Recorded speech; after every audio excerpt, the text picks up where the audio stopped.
할렐루야. 하나님의 은혜가 함께하기를 간절히 바랍니다. 저에게 매형이 둘이 있어요. 근데 큰 매형이 간암으로, 간경화로 위중하게 됐어요. 그리고서는 연락이 왔어요. 지금 병원에 있는데 지금 병원에서는 위중하다.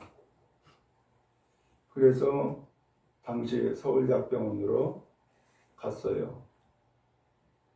갔더니만은 얼굴은 그야말로 좀 이렇게 까맣게 되어지고 코에는 그 호스를 껴있고 그리고 정말로 위중한 상황에 처해 있는 것을 보았어요.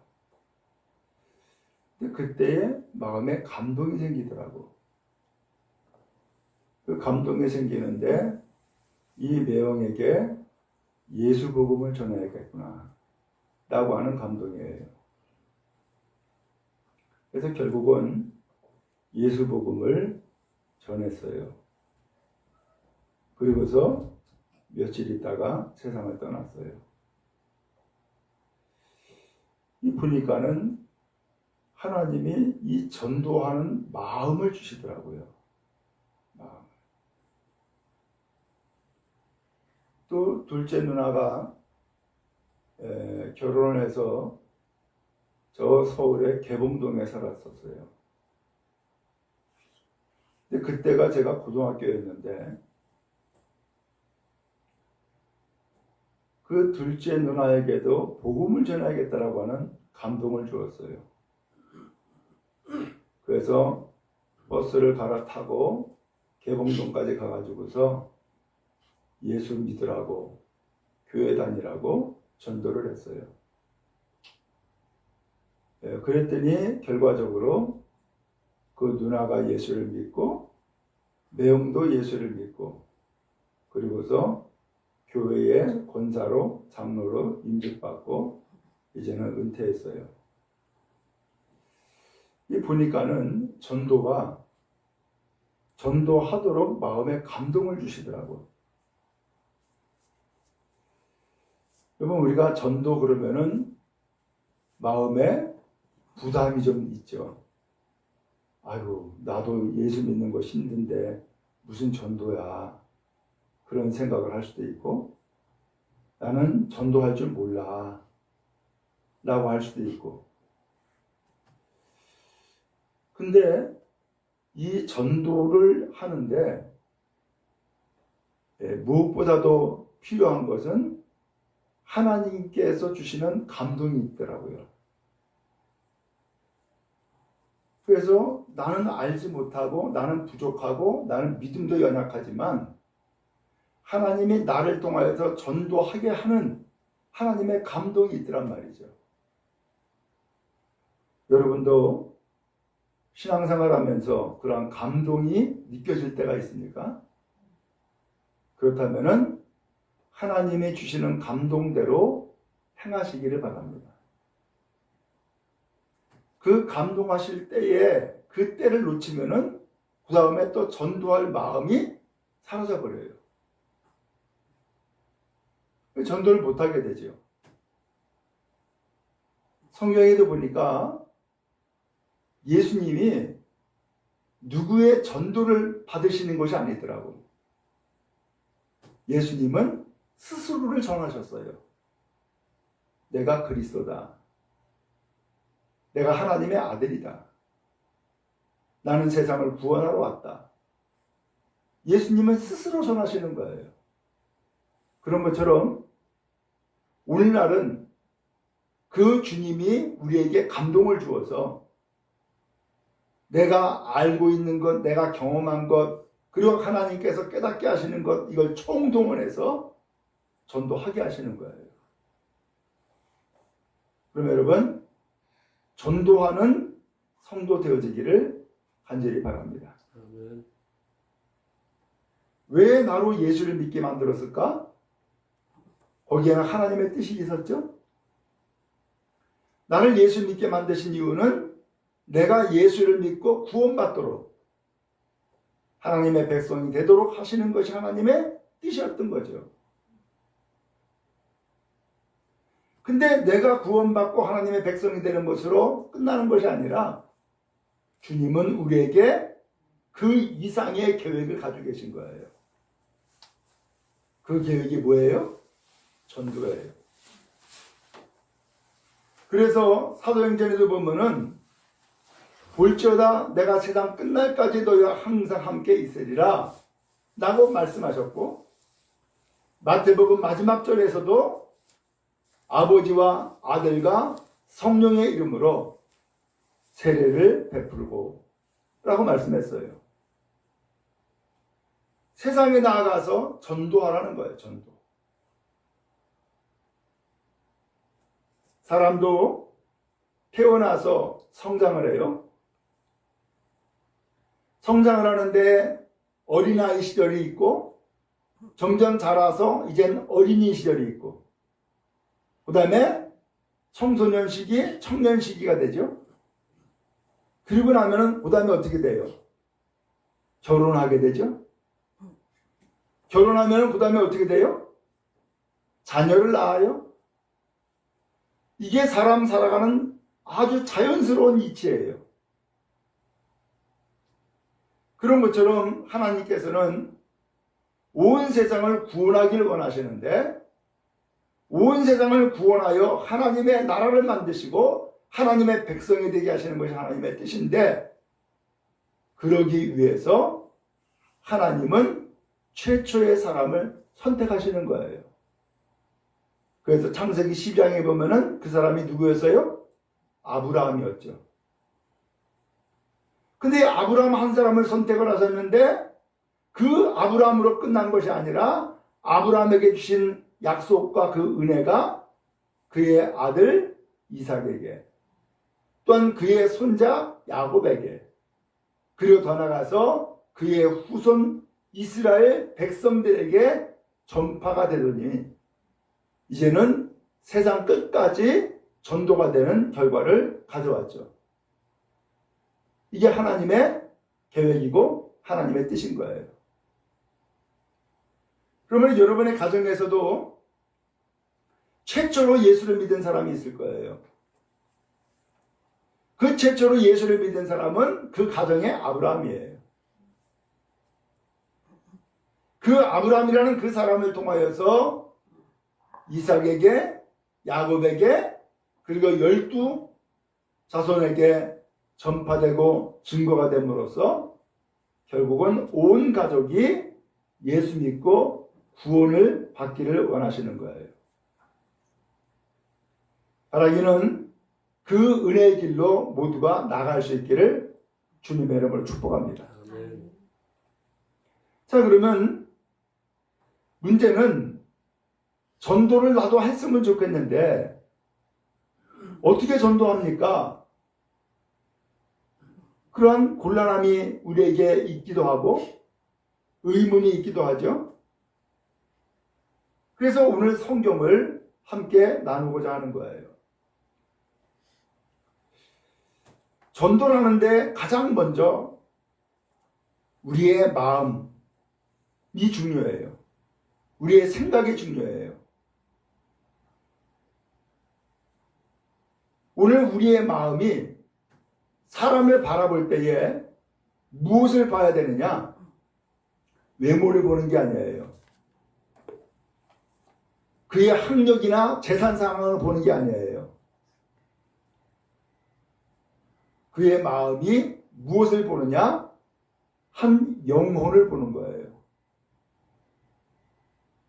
한 영혼을 볼 때에 그 마음이 불쌍히 여기는 마음, 긍휼히 여기는 마음을 갖게 돼요.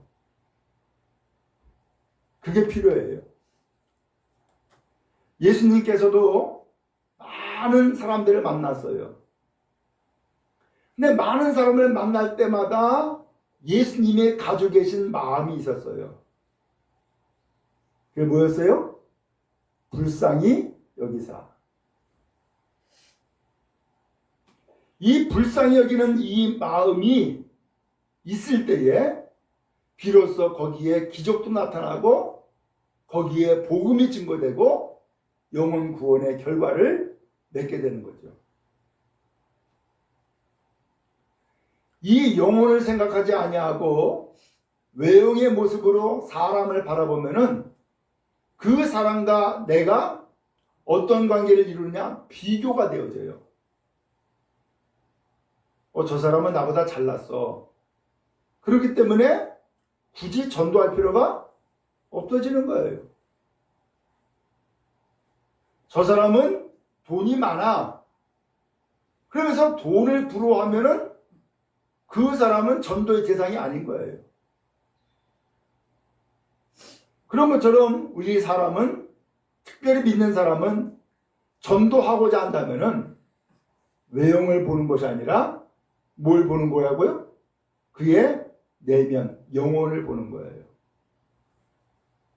자, 저 사람은 저렇게 돈이 많고 그리고 권세도 있지만 예수를 모르니 구원을 받지 못하고 저렇게 인생을 살다가 세상 떠나는구나. 그것을 생각하면서 우리는 무슨 마음을 갖는 거예요? 불쌍히 여기는 마음, 긍휼히 여기는 마음. 바로 이러한 마음이 있을 때에 거기에 예수의 복음이 전해지고 영혼이 구원받고 새 인생, 새 삶을 살아갈 수 있게 되어지는 거죠. 말하기는 오늘 우리가 사람을 대할 때마다 하나님이 주시는 감동이 있다 그랬잖아요. 저 사람이 예수 믿으면 얼마나 좋을까? 저 사람이 예수만 믿으면 새 사람이 될 텐데 라고 하는 그 영혼을 바라보고 긍휼히 여기는 귀한 마음을 간직하는 복이 여러분 모두에게 있기를 간절히 바랍니다. 오늘 여기 성경에 보니까 세례 요한이 제자 두 사람과 함께 섰어요. 여기 제자는 요한의 제자예요. 예수님 제자가 아니라 세례 요한의 제자예요. 우리가 알듯이 세례 요한이 광야에 나아가서 외쳤잖아요. 회개하라, 천국이 가까이 왔다.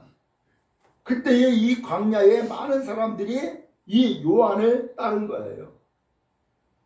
그러다 보니까 그 요한을 따르는 사람 가운데에 이 세례 요한이 제자를 세웠던 거예요. 근데 요한이 일찍이 이야기했잖아요. 나는 내 뒤에 오시는 분의 힘듦에도 감당하지 못할 사람이다. 나는 물로 세례를 베풀었지만 내 뒤에 오시는 분은 성령으로 세례를 베풀리라. 그렇게 말씀했어요. 근데 이 요한이 어느 날 제자들을 통해서 소식을 들은 거예요. 선생님, 저 광야에 예수라고 하는 분이 나타났는데 그 사람이 도대체 누구인지 궁금합니다. 그랬더니 이 요한이 제자를 다시 거꾸로 보내요. 가서 물어봐라. 당신이 오실 그분이십니까? 하고 물어봐라. 그래서 제자를 보내요. 그 제자를 보내니까 예수님이 뭐라고 얘기하냐면 이사야 선지자가 하신 말씀을 말하는 거예요. 그 이야기를 듣고서는 요한이 깨달았어요. 아하, 내 뒤에 오실 분이 바로 그분이구나 라는 것을 깨달아요. 그래서 35절에 그 제자 두 사람과 함께 섰다가 그리고서 36절에 가서 예수님이 길을 가시는 것을 본 거예요. 예수님이 길을 가시는 것을 보더니만은 제자에게 이야기하는 거예요. 뭐라고 얘기했어요? 보라, 하나님의 어린 양이다. 보라, 하나님의 어린 양이다. 지금 이 요한은 누구를 가르치면서 누구를 이야기하고 있는 거예요? 예수를 가르쳐주고 예수를 이야기해주고 있는 거예요. 그게 전도예요. 우리가 아주 쉽게 표현해서 예수 믿고 구원받으세요. 예수님이 하나님의 아들입니다. 예수님의 구세주입니다. 라고 하는 이야기가 어려우니까 혹은 내 말이 잘 안 나오니까 아주 쉽게 교회 다니세요. 혹은 예수 믿으세요. 그렇게 막 간단히 얘기하잖아요. 근데 이 요한은 예수님이 누구신지를 구체적으로 얘기를 하는 거예요. 뭐라? 하나님의 어린 양이다. 그런데 대체 하나님의 어린 양이라고 하는 것이 무슨 뜻일까? 그 앞에 내용에 보면은 예수님을 뭐라고 설명을 표현했냐면은 세상 죄를 지고 가는 하나님의 어린 양이다. 이렇게 표현을 했어요. 세상 죄를 지고 가는 하나님의 어린 양이다. 양은 제물이에요. 예수님은 이 세상에 제물대로 오셨어요. 예수님이 제물 되심으로써 제물되어 하나님을 예비하는 백성들이 죄를 용서함 받고 구원받게 하는 것이 예수님의 목적이었고 뜻이었던 거예요. 근데 이 사실을 세례 요한이 알게 된 거예요. 그래서 자기가 만난 예수, 자기가 깨달은 예수를 지금 제자 두 사람에게 이야기해 주는 거예요. 봐라, 하나님의 어린 양이다. 지금 요한이 제자들에게 누구를 지금 소개하고 있어요? 예수를 소개하고 있는 거예요. 그게 전도예요. 더 나가서 이 제자 두 사람 중에 한 사람이 누구냐? 40절에 보니까는 안드레라는 사람이에요. 이 안드레라는 사람이 자기의 형제 시몬, 곧 베드로예요. 이 시몬을 만나가지고 이야기를 합니다. 41절에 뭐라고 얘기해요? 우리가 메시아를 만났다. 근데 이 메시아를 설명을 했어요. 뭐라고 했어요? 메시아가 곧 그리스도다. 그러면 이 그리스도는 도대체 뭐고 메시아는 도대체 뭐예요? 같은 뜻이라는 그랬죠?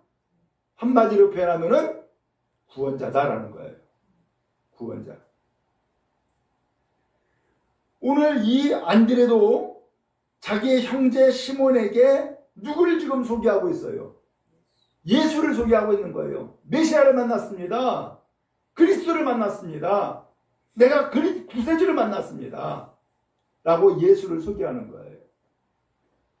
여러분, 그런 의미에서 우리가 교회를 다니면서 예수를 믿으면서 이제 예수님을 여러분 영접하셨죠? 무엇으로 영접했어요?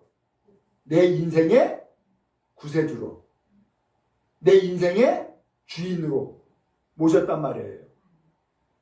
여러분, 그렇게 해서 예수님을 구세주로 모시고 내 인생의 주인으로 모시고 보니까 여러분 어땠어요? 어떤 결과를 가져왔어요? 예수를 믿으면 구원받는다 그랬어. 영접하면은 하나님의 자녀가 되는 권세를 얻는다 그랬어. 나는 이제 구원받은 사람이구나.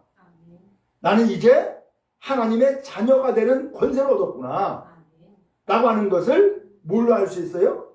성경 말씀을 통해서 알 수 있죠. 그러니까 우리가 다른 사람에게 이야기를 할 때에, 예수를 소개할 때에 뭐라고 소개하면 되겠어요? 내가 만난 예수, 내가 고백하는 예수, 내가 경험하는 예수를 전해주면 되겠죠. 내가 예수를 믿었는데, 혹은 내가 예수를 믿고 보니까 내가 그 예수가 하나님의 아들인 것을 알게 됐어. 그 예수가 우리의 구세주임을 깨달았어. 예수를 믿으면 하나님의 자녀가 되는 거야. 예수를 믿으면 구원받는 거야. 예수를 믿으면 하나님의 백성이 되어지고 천국 가는 거야. 그러므로 예수를 믿자. 혹은 예수를 영접하자라고 이야기할 수 있죠. 그것이 뭐라고요? 그게 전도란 말이에요. 그것이. 그러므로 오늘 여러분, 지금 요한이, 세례 요한이 제자에게 예수님을 소개했고, 그 제자 가운데 한 사람인 안드레는 또 누구에게? 그의 형제에게 소개를 했고, 계속해서 예수를 소개했죠? 오늘 이것이 전도였다라는 거죠. 그런 의미에서 오늘 우리 성도들이 전도할 줄 아는, 전도하는 주의 성도 다 되어지기를 주의 이름으로 축복합니다. 아멘. 오늘 이미 사람들 인생에 대해서 이야기했지만은 자녀가 성장을 해서 시집가고 장가가면은 자녀를 낳는 것은 순리예요. 우리가 예수를 믿고 또 다른 사람에게 예수님을 이야기해 주는 것은 자연스러운 일이고 순리란 말이죠. 나 예수를 믿고 보니까 이런 일이 생겼어. 내가 예수를 믿고 보니까는 내 인생에 이런 변화가 일어났어. 내가 예수를 믿고 보니까는 내 생각이 달라졌어. 내 삶이 달라졌어. 너도 알지? 라고 하면서 그 예수가 알고 보니까 나의 구세주였어.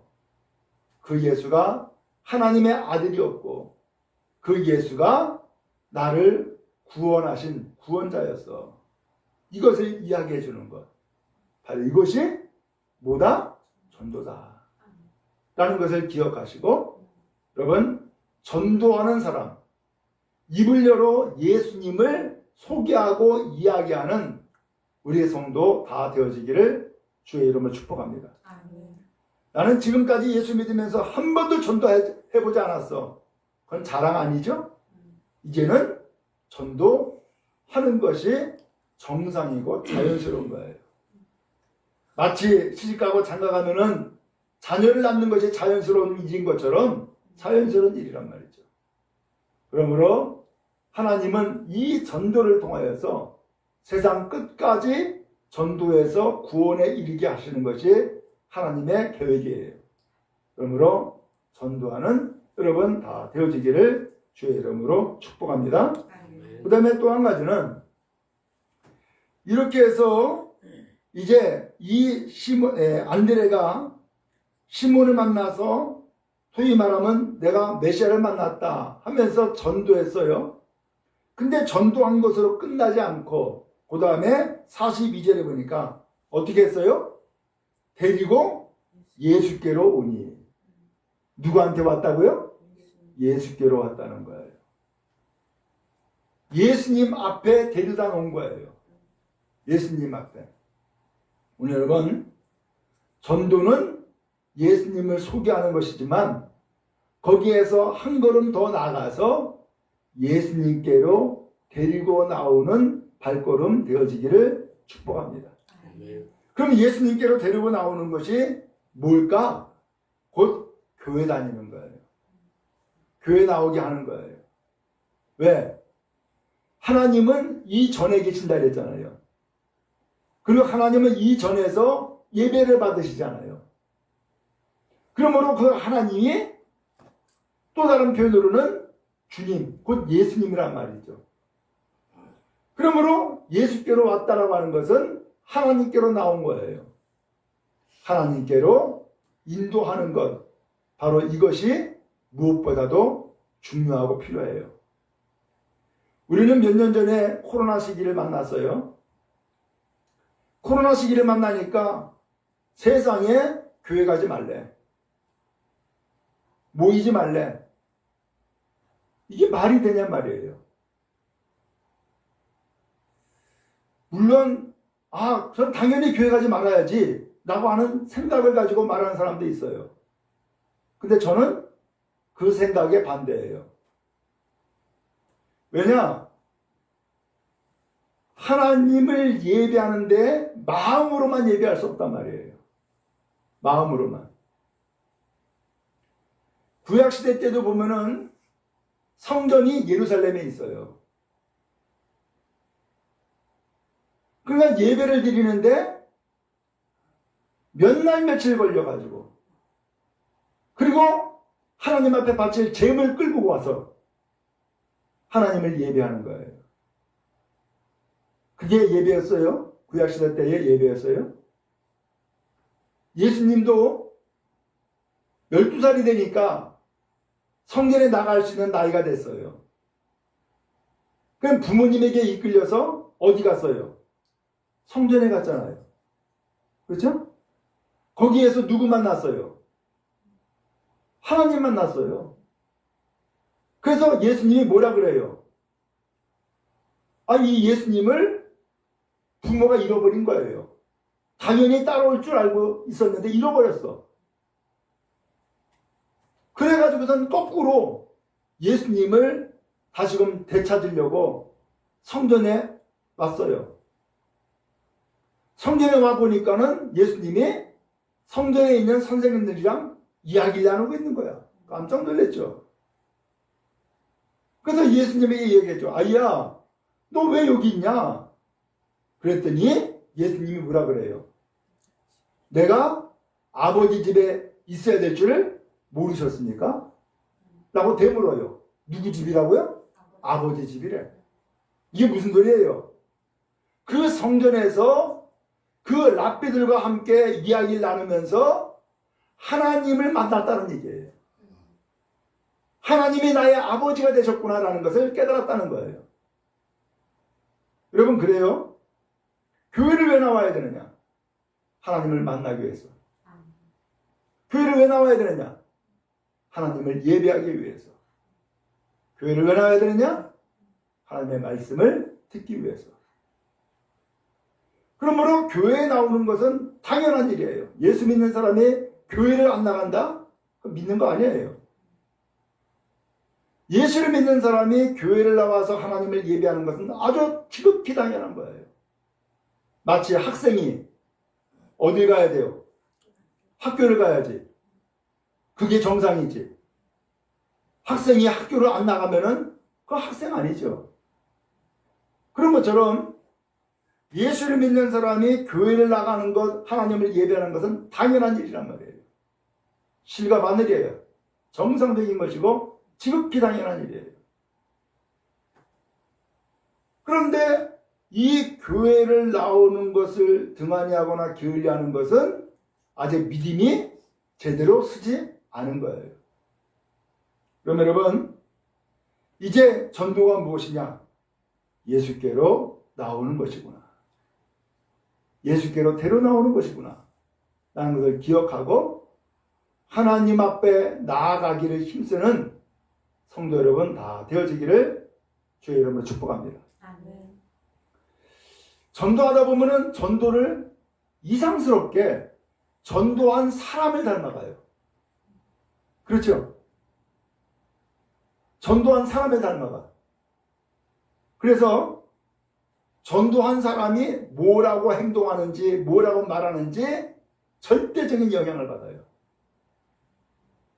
그래서 전도한 사람이 예를 들면은 주일날 예배를 빠졌어. 그러면 전도 받은 사람이 어떻게 생각할까? 아, 교회 안 나가도 되는구나. 예배에 빠져도 되는구나. 이렇게 생각을 해요. 예를 들면 또 전도한 사람이 가만히 보니까 헌금을 드리는데 헌금을 제대로 안 하네? 아, 꼭 헌금을 드려야 되는 건 아니구나. 안 드려도 되는구나. 이렇게 생각을 해요. 또 전도한 사람이 자꾸 교회를 비판하고 판단을 해. 그러면 전도받은 사람이 아, 교회에 대해서 이렇게 말해도 되는구나 라고 배워요. 그럼 여러분, 전도는 말로만 하는 것이 아니라 뭐가 필요해요? 내가 전도자로서 예수를 제대로 섬기고 따르는 삶이 보여져야 되는 거예요. 그래서 정말로 전도하고자 원한다면 예수 잘 믿으시고 예수를 잘 따르는 거룩한 은혜가 우리 모두에게 임하기를 간절히 바랍니다. 아멘. 자, 그 다음에 세 번째로는 전도하면요 그의 운명이 바뀝니다. 성경에 나오는 것처럼 42절에 이 시몬을 데리고서 예수님께로 갔죠. 그랬더니만 예수님이 이 시몬을 보고서는 말씀을 하시는데 이렇게 이야기하는 거예요. 내가 요한의 아들 시몬이니 장차 개바라 하리라. 장차 개바라 하리라. 장차가 무슨 뜻이에요? 앞으로 미래에 이렇게 된다 라는 얘기를 하는 거예요. 지금은 시몬인데 앞으로는 너는 게바가 된다 라는 얘기예요. 그러면 게바가 무슨 뜻일까? 이 게바를 번역하니까는 뭐라고 했다고요? 베드로라고 이야기했어요. 근데 마태복음 16장에 가면은 예수님께서 이 베드로를 두고서 말씀하시는 거예요. 너는 반석이니 이 반석 위에 내 교회를 세우리라. 이 교회는 음부의 권세가 이기지 못하리라. 그렇게 이야기했어요. 놀라운 일이죠. 이 시몬이 게바로 이름이 바뀌고 이 게바의 뜻은 베드로고 이 베드로는 우리말로 번역하면은 반석이라는 뜻이에요. 큰 바위라는 거예요. 근데 이 반석 위에다가 뭘 세운다고요? 교회를 세운다는 거예요. 그러니까 이 말을 한마디로 정리하면은 너는 시몬이야. 그렇지만 앞으로는 네가 뭐가 된다? 교회가 되는 거야. 라는 이야기를 하시는 거예요. 교회가 되는 거야. 마찬가지예요. 여러분, 만약에 우리 교회에 성도들이 한 사람도 없다. 그럼 교회가 돼야 안 돼요? 안 되는 거예요.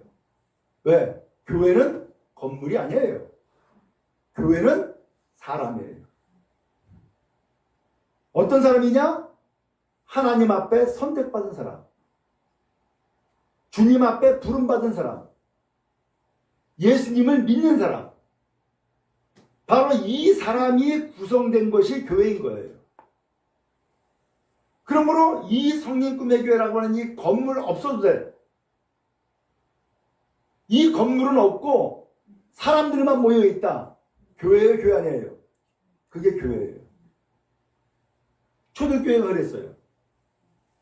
초대교회에 예수님을 전한 거예요. 근데 예수님을 전하는데 핍박이 있잖아. 그래서 핍박이 있는데 심지어는 잡아가지고 죽이기까지 한단 말이에요. 근데 그때에 교회를 세울 수 있어요? 아니, 드러내놓고 교회가 되냔 말이에요. 못 세우죠? 이 사람들이 어디서 모여요? 각각 집에서 모이는 거야. 아무개 집에서 몇 시에 새벽에 혹은 밤에 몰래 모이자. 모이는 거예요. 거기서 예비하는 거예요. 지금 중국이 그랬고 북한이 그래요. 중국은 공산주의 국가죠? 그러니까는 교회를 세우지 못해요. 정부에서 대외적으로 우리는 종교의 자유가 있어 라고 하는 것을 선전하기 위해서 삼자교회라고 정부가 공식적으로 인정하는 교회가 있어요. 그런데 공식적으로 인정하는 교회 말고 사실은 지하교회가 더 많아요. 몰래 모이는 거예요. 다 교회예요. 북한도 그렇대요. 북한은 정확히 제가 잘 모르지만은 북한도 그렇대요. 북한도 교회 세우지 못해요. 평양에 봉수교회라고 있지만은 그 봉수교회도 선전용이에요. 물론 그 선전용이지만은 선전용 가운데에서도 진짜로 예수 믿는 사람이 아마 있을 거예요. 그런데 그 봉수교회 말고 지하에 남몰래 그리고서는 집에서 숨어가지고서 모여가지고서 예배하는 사람이 있다고요. 교회예요. 마찬가지로 오늘 주님은 바로 이 성령 꿈의 교회라고 하는 이 교회 하나를 이루기 위해서 먼저 누구를 택할까요? 예수를 믿는 믿음의 사람 한 사람을 택하는 거예요. 그 사람이 누구예요? 바로 여러분들이에요. 그 여러분들을 통하여서 주님이 원대한 계획을 이루시는데 그 계획의 궁극적인 목적은 뭐예요? 교회를 이루는 거예요. 교회를. 이 교회를 통하여서 하나님을 예배하고 이 교회를 통하여서 예수님의 구세주 되심을 고백하고 이 교회를 통하여서 하나님의 말씀을 듣고 그 말씀대로 실천하며 살아가는 공동체를 이루는 삶, 바로 이것이 주님의 계획이고 뜻이다라는 거예요. 우리가 알듯이 예수를 믿지 않는 세상의 사람들은 무엇 가지고 살아가요? 자기의 사상, 자기의 계획, 자기의 뜻, 이것을 이루기 위해서 살아가요. 그래서 어떤 사람은 돈을 잡고, 어떤 사람은 권력을 잡고, 어떤 사람은 명예를 잡고, 어떤 사람은 인간관계를 통하여서 무엇인가 이루고. 근데 주님이 원하시는 것은 세상을 창조하신 분은 하나님이시고 인간조차도 창조하시고 생명 주신 분은 하나님이다. 그러므로 하나님을 떠나서는 살 수 없는 것이 인생이다 라는 것을 깨닫게 하시고 그 하나님을 알고 하나님을 섬기는 백성으로, 그리고 더 나아가서 이 세상이 하나님이 통치하시고 하나님이 다스리는 나라로 이루시게 하는 것이 하나님의 귀한 뜻이 있다라는 것을 기억하고, 그런 뜻을 이루기 위해서 하나님은 이 땅에 믿는 사람들을 택하여서 지역지역 군데군데 교회를 세우신 거예요. 그리고 하나님의 뜻을 펼쳐나가시는 거예요. 그 뜻을 펼쳐나가기 위해서 우리 믿는 사람들을 통하여서 무엇하기를 원하세요? 전도하기를 원하시는 거예요. 그럼 여러분, 이제 우리가 일할 때가 됐어요. 이제는 성년이 되어지는 거예요. 이제는 자식을 낳는 거죠. 바로 그것이 한 영혼을 위한 기도고 한 영혼을 구원하기 위한 전도다라는 것을 기억하고 전도하는 우리 성도 다 되어지기를 주의 이름으로 축복합니다. 아멘. 오늘 우리가 메시아를 만났다. 이 고백이 이제 참으로 이 안드레의 고백뿐만 아니라, 그리고 또 하나 더 나가서 시몬 베드로만의 고백이 아니라 우리의 모두의 고백이 되어지고 예수님을 증거하는 복된 성도 다 되어지기를 주의 이름으로 축복합니다.